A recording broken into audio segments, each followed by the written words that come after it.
Hi, I'd like to welcome you to today's episode of the Exposure Scientist podcast. And today, I think I'd like to give a short discussion on Legionnaire's disease. Now, I do a lot of work in the Legionella realm, dealing with the Legionella bacteria, dealing with facility water quality, addressing harms from general waterborne pathogens. It could be anything from Pseudomonas, could be Legionella, could be non-mycobacterium tuberculosis that is growing within the facility water system for whatever reason, whatever impacts it has.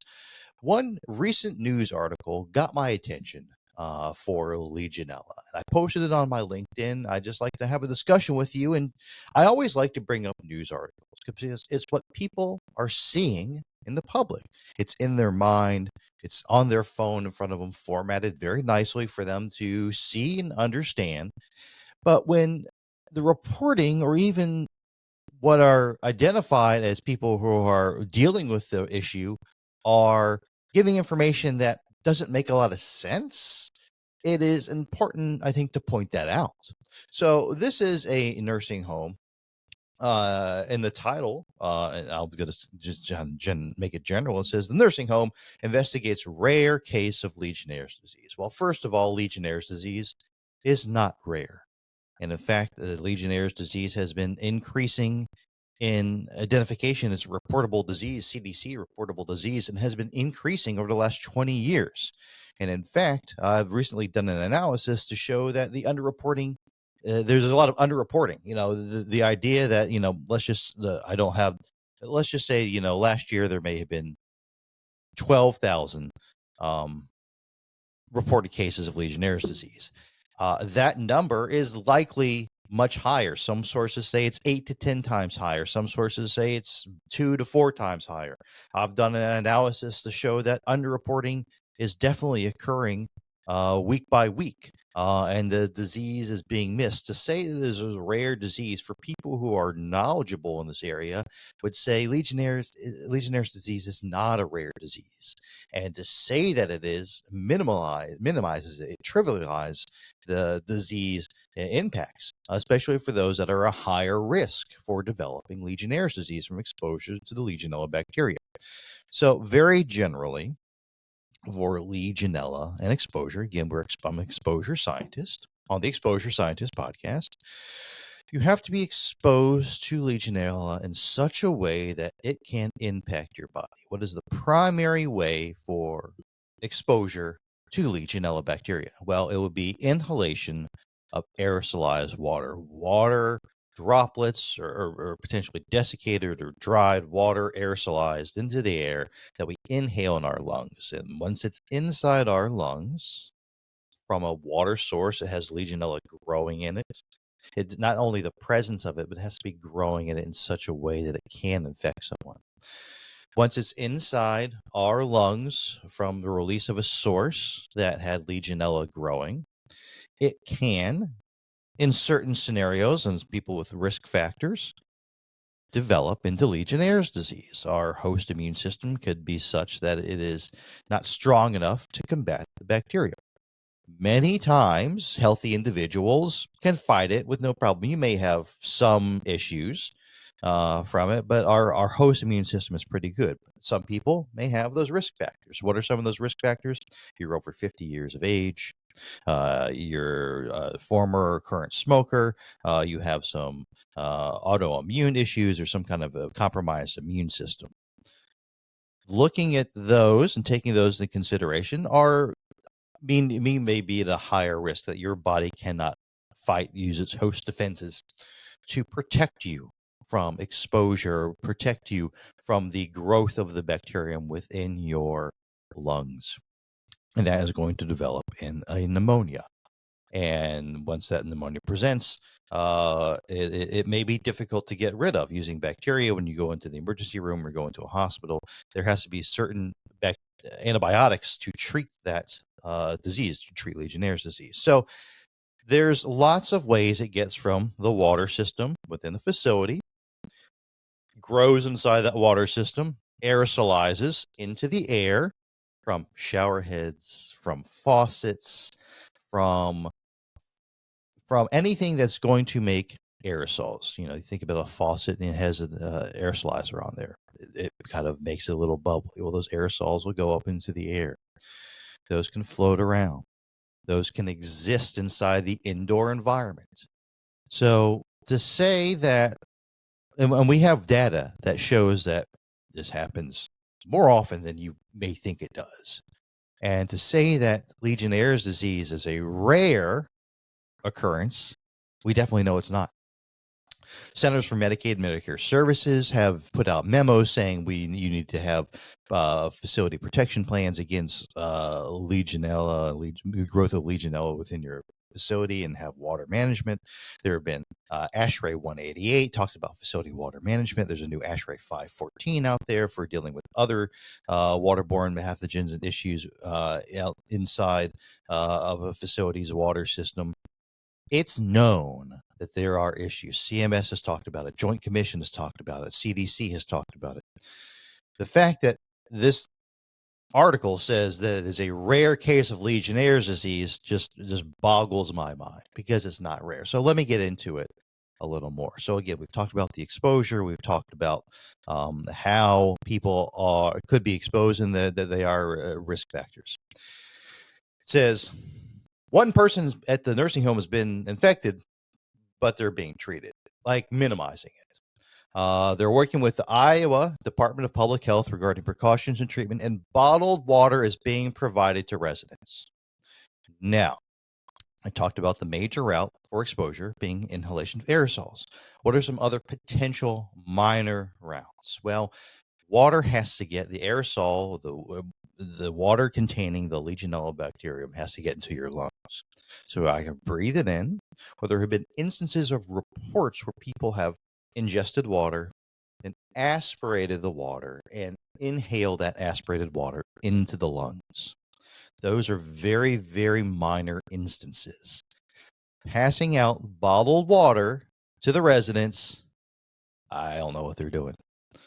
That just makes it seem like there's water that has other issues. Maybe they're not reporting other issues that are in the water system, or they just don't really understand the problems going on here.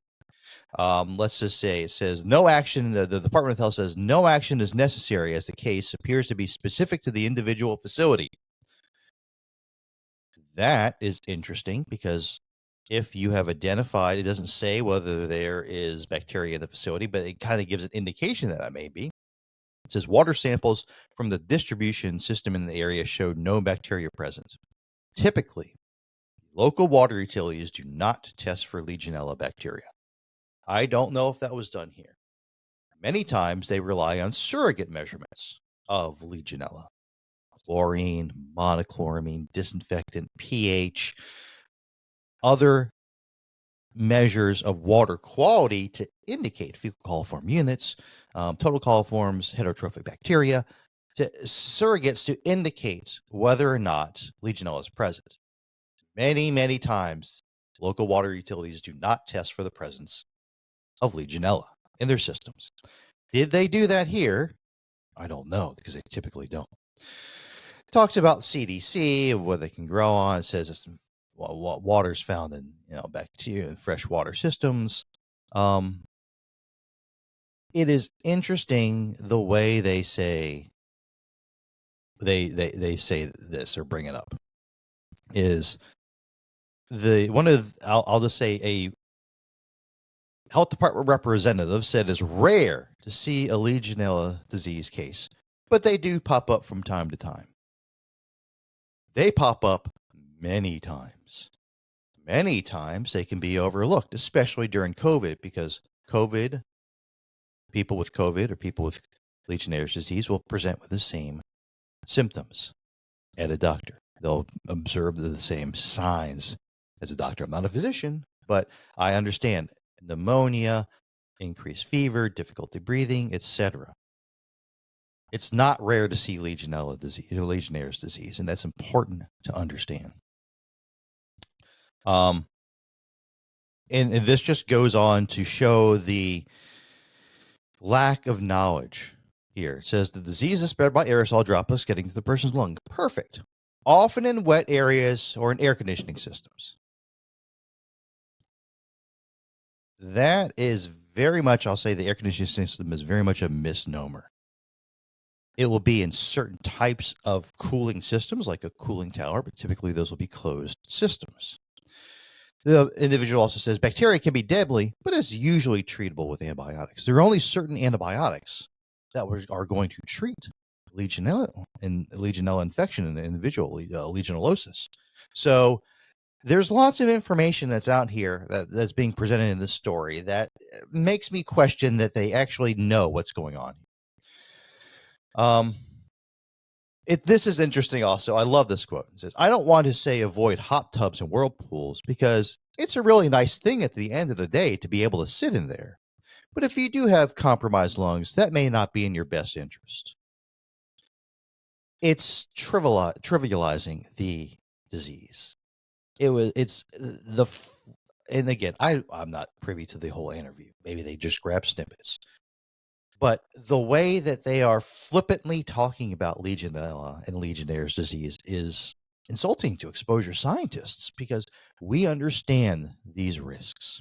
We understand when you may need to mitigate the exposures, when you may need to avoid the exposures, or things you need to do to ensure that you are protecting the individuals within the facility. A facility like this that had someone that says they have Legionella or Legionnaire's disease, have the individual has not left the facility, you need to understand. Does that individual go to other doctors' visits outside the facility? Have they been to an emergency room lately, or they go out with their family or whatever? Or are they isolated to the facility? All right, understand their isolation. Evaluate the facility. Does the facility have a facility water management plan? Have they doing their routine testing? Do they have data to show that they have or do not have detectable levels of Legionella, or showing that Legionella is not growing in there? Do they have water quality parameters? Are they deferring all this information out to outside vendors? Are they doing it in-house? Do they even have it at all? There's so many factors that go into this. And the response by the health department workers, or the quotes in here, really worry me that someone may not have the expertise to address these unique exposures. If they're so rare, I've seen this before, if they're so rare and they do not happen that often, then how do you know that you're dealing with it correctly if you deal with it very seldomly? I deal with it often. I understand what goes along with it. I understand what you need to be looking for, where you need to be looking. But if you don't deal with it that much, it's okay to ask for help. It's okay to say, maybe this is not my area of expertise. Maybe I need to have somebody come in here and assist me with this, or kind of give me some pointers. Because the the comments, again, that are included in this story show me that there is a lack of complete understanding of the exposures and the risks. What about the other nursing home residents? Has a comprehensive review been done? Why do they think only this one person is going to be impacted if there's impacts in the facility? Did this one person have particular risk factors for it? Uh, again, over 50, that's a risk factor. And this is a nursing home. There are requirements for nursing homes to address water quality. Has this been done? I've I've spoken and seen nursing homes, and I've gone in there and they say, "Oh, everything's fine. We're defaulting this out to we're giving this out to other outside vendors to come in and address for us." And I go in there and I say, "Well, your vendor's not doing you a service, because I, walking in the door, just walking down the hall, I've seen 4 or 5 things that would make me question whether or not they are doing things in your best interest, or they're doing things to check a box." Because there's a difference between doing the basic minimums, or doing what something may call for, and actually using the data and the information for making informed decisions and evaluating risk. The way that some of these facilities are addressing their water quality, and again, I'm putting this in the scope of Legionella, but it's all kinds of water quality or waterborne pathogen issues. Healthcare facilities should be highly aware and acutely aware of these issues. And again, some of them are, but some of them are not. But you think about other non-healthcare facilities that people go to often. There's lots of different types of facilities that have Legionella issues. Hotels have Legionella issues. We've seen it at restaurants. We've seen it occasionally. We'll see it at a residence, but that's a whole other story and discussion. See it at um, businesses, multifamily residences. There's lots of places where Legionella can impact, but there's lots of people who are not managing their water as it is called for. And I always like to say it's people who are playing the Legionella lottery. At some point, you're going to win that lottery for better or for worse. What does that mean? Are you going to have the data that is required in the water management plan to back up any claims that are made about your facility? If you have the health department knocking on your door saying, we have a reported case of Legionnaires disease that came from your facility, do you have the data to say, we do quarterly testing, we do semi-annual testing, we do monthly or weekly water quality testing, all this? Here is our compendium of data on our water quality or facility water management plans. It is not our facility. Or do you not have much? That is, I've seen it a lot of times.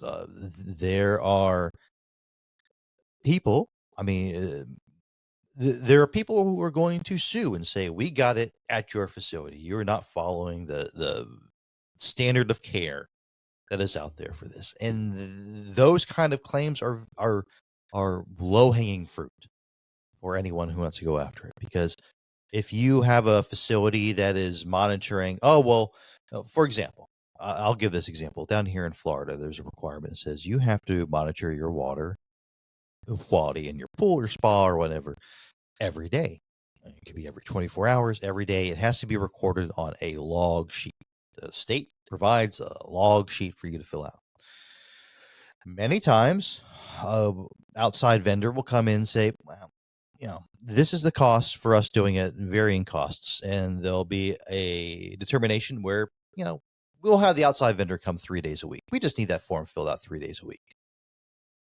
This is low hanging fruit. All it takes is someone to come and say, well, what about the other 4 days a week where there's no recording on that log? Some facilities will do it in-house. They'll say, okay, on the days those vendors are not coming, we will take the water quality measurements and record them on the log. Other places just say, I don't really need that. I'm doing something. Well, when it comes down to it and someone gets Legionnaire's disease and they claim it's in your facility and either the individual gets very sick or dies, they're going to get a knock on their door and their insurance company is going to have to get involved. And there's going to be a claim that it came from your facility. Are you going to have the data to support that? And that's what's important. ASHRAE 188, which is the consensus standard of care for Legionellosis, facility water management in certain facilities, came out in 2015. And I recall a research article that was done in 2017 or 2018. It was published. That was a evaluation of healthcare facilities. I think it was in Minnesota. And they polled them and said, do you have facility water management plans? I think it was something like half of the facilities didn't even have those plans. In 2017, 2018, CMS came out with memos about discussing for Legionellosis and facility water management plans. I'm sure that's a lot higher now. I haven't seen any current data on healthcare facilities on what they may be doing for their facility water management. I think, and you'll see this in the CDC data, and I have done this evaluation and illustrated it, is that during COVID, other reportable diseases like Legionnaire's disease took a back seat. So the data from 2019 to 2020 is drastically different. the way it looks, the way it presents, the way it reads, just the way it was reported, because a variety of reasons. Things shut down, facilities shut down, health departments were focused on COVID, not Legionnaires' disease. Healthcare facilities were focused on COVID, not Legionnaires' disease. Reporting for 2020 is very strange. And usually there's supposed to be annual numbers that are presented by CDC. Those annual numbers haven't come out in a few years. We can use some weekly reporting data for that evaluation to determine occurrence, incidence of Legionnaire's disease over a certain period of time. But the way that it has been evaluated, the way Legionnaire's disease has been looked at, has somewhat, again, taken the back seat. I think it's on the upswing again. I've heard people make comments, even in our profession, even amongst industrial hygienists or other exposure scientists, they'll say, these issues are settled. But they're not settled. There are continual issues. Facility water management and water quality are continual issues that need to be addressed by the facility. You cannot rely on the local water utility to do that for you. They are responsible for the water that they are treating. What comes into your tap, what comes out there, it's in distal spots. We could be many miles from where water quality or water enters the facility or is treated. So you need to take it upon yourself to understand the quality of the water entering your facility, the quality of the water that your occupants are using, the quality of the water that's at distal points within your facility. You need to understand the risk factors of those individuals that are either patronizing or occupying or visiting your facility or what have you, because you need to have a robust plan. One place I worked with, I remember this, they had an outbreak and they didn't want to pay for a facility water management plan.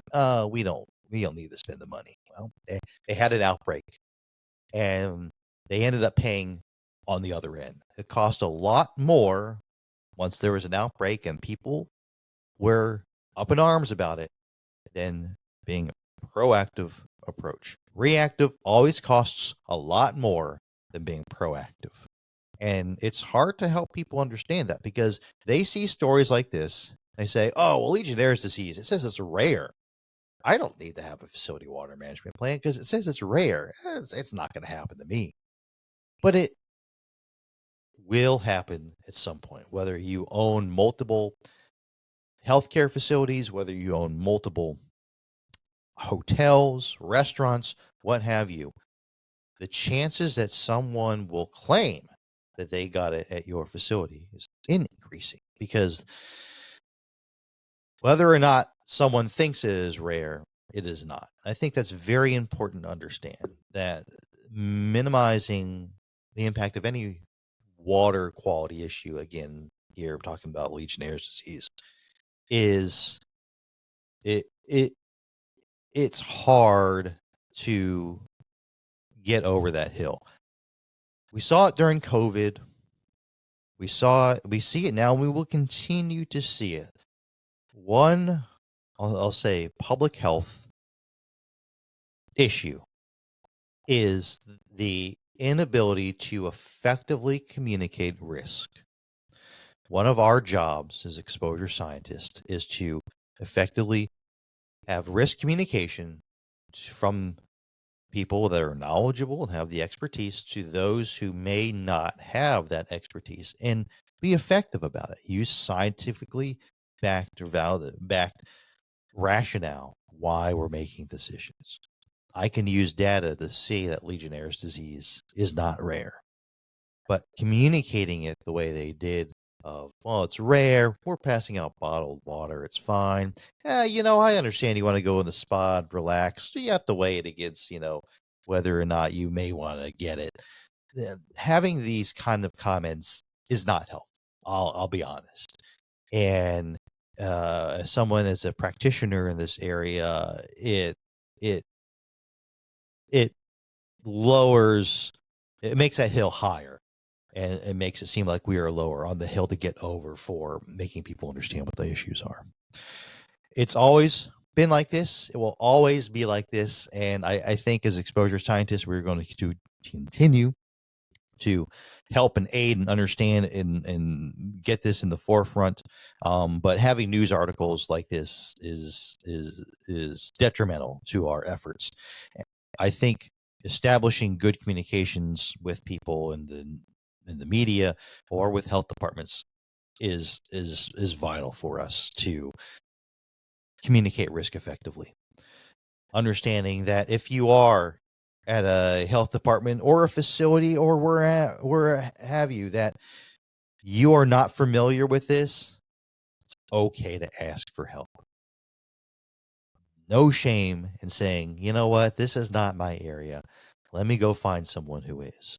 Because it's better to address it now than come in later on when you've had someone try to address it and then someone else has to clean it up.